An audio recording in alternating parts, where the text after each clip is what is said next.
వందావని బోందా నువ్వు మీరో పిచ్చోళ్ళు వందనట. ఆయన సొంత కాన్స్టిట్యున్సీలనే ఇప్పుడు జెడ్పీటీసీలు గెలుతాడో లేదు పెట్టమని రాదు, ఎలక్షన్లు తెలుస్తుంది.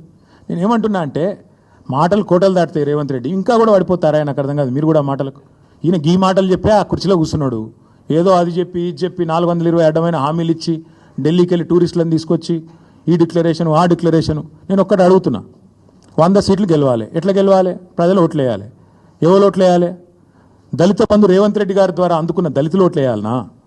ఎస్సీ ఎస్టీ డిక్లరేషన్ అమలు చేసినందుకు 12 లక్షల అభయహస్తం ఇచ్చినందుకు దళితులు గిరిజనులు వేయాలనా?